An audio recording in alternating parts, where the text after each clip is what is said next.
Hey everyone, and welcome to The Explainer.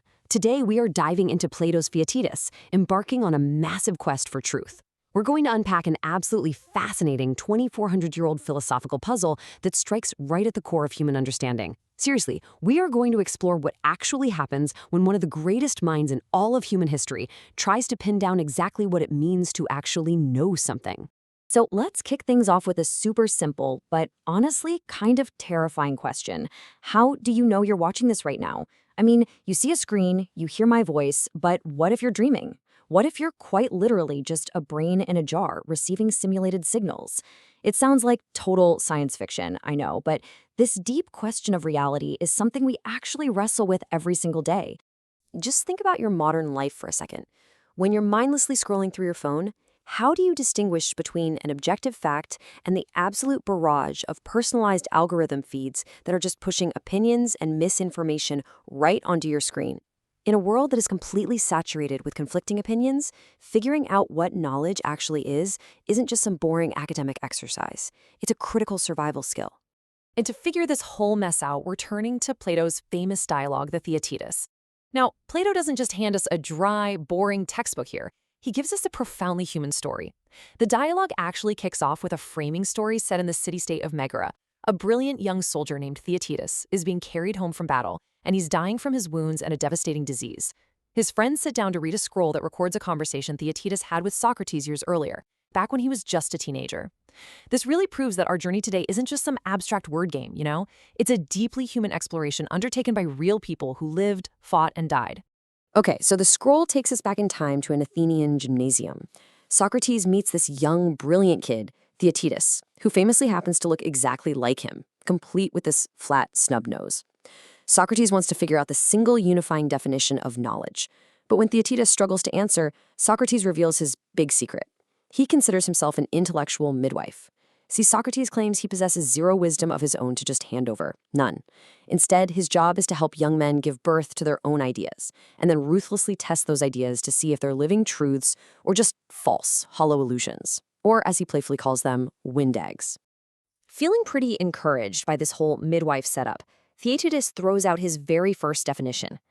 We can treat this like our first scientific hypothesis. Let's just write it on our mental whiteboard right now. Knowledge is nothing other than perception. If you see the sun shining, well, you know it's shining. Seems rock solid, right? Well, Socrates instantly connects this first hypothesis straight to the philosopher Protagoras. Now, Protagoras famously claimed that man is the measure of all things. What this actually boils down to is absolute relativism, the idea that truth is entirely personal to you.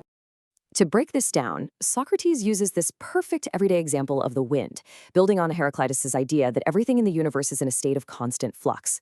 Imagine the wind is blowing.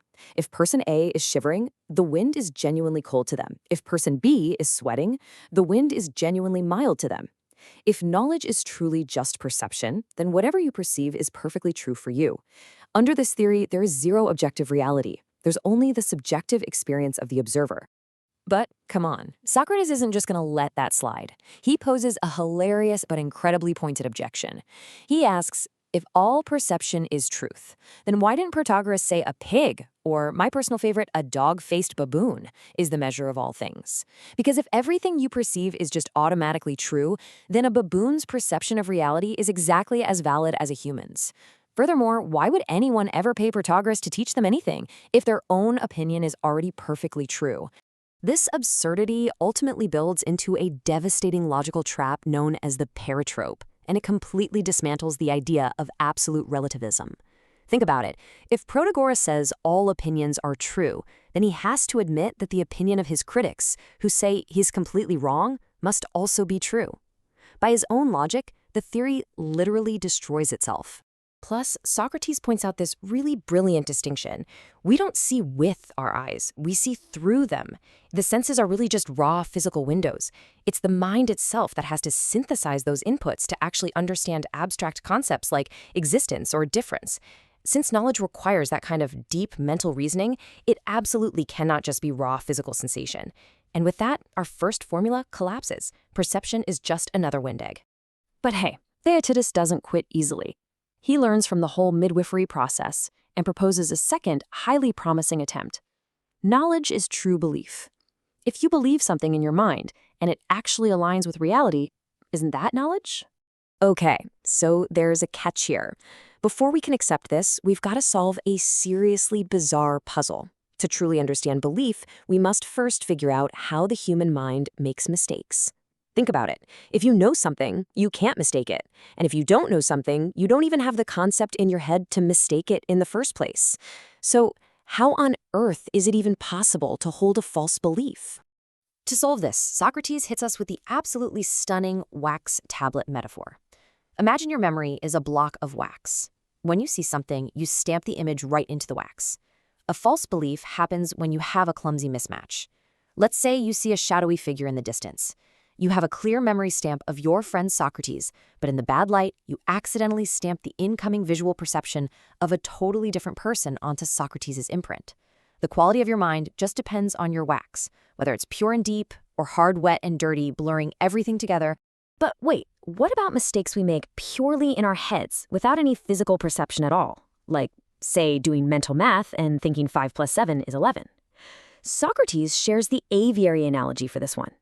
Imagine your mind is a giant bird cage. As you learn things, you put little birds of knowledge into the cage. Now you possess all these birds. But when you do math, you have to reach in and have a specific bird in your hand. False belief is when you reach into your crowded mental cage looking for the 12 bird, but you accidentally grab the wildly fluttering 11 bird instead. It's a super brilliant analogy, even if it has its own logical traps. But Socrates completely shatters this whole true belief hypothesis using what we can call the courtroom puzzle. Imagine a jury sitting there, listening to a smooth-talking, highly persuasive lawyer. The lawyer convinces them a man is guilty of robbery and the jury votes guilty. Now let's say the man is actually guilty. So the jury holds a true belief. But do they know it? No way. Only the eyewitness who actually saw the crime has real knowledge. The jury was just persuaded by hearsay. So this proves that if you reach a true belief through, say, luck or emotional rhetoric or just bad evidence, it's just another hollow windig. And just like that, our second hypothesis fails. Simply being convinced of something is not the same as knowing it. So we move on to the third and final model, true belief plus an account or a logos. This is known as the justified true belief model. And honestly, this was the gold standard definition of knowledge in Western philosophy for thousands of years. It means having a true belief and being able to logically back up why it's true. But hold on, what does it actually mean to give a logos? Socrates and Theaetetus break down 3 possible meanings. First up, maybe it just means speaking it out loud. Well, we reject that pretty quickly, because even a parrot can voice a true statement. Second, what about analyzing a thing by listing all its elementary parts? We reject that too, actually, because a child might blindly memorize the letters to spell a word without actually understanding the systematic rules of language.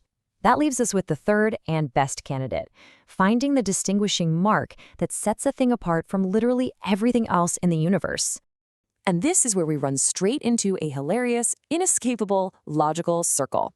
Think about it. If I have a true belief about Socrates, my mind must already contain his distinguishing mark, like his unique snub nose.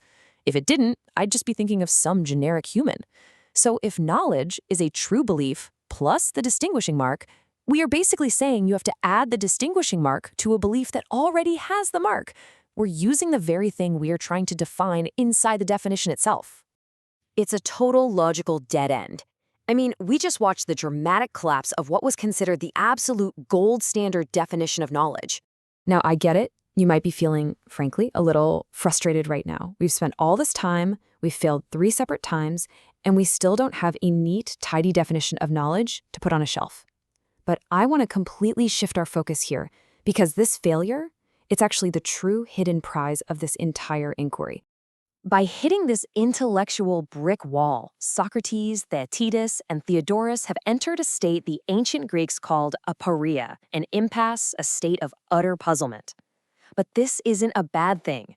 Arriving at aporia successfully purges the mind of false certainty. It completely strips away our intellectual arrogance.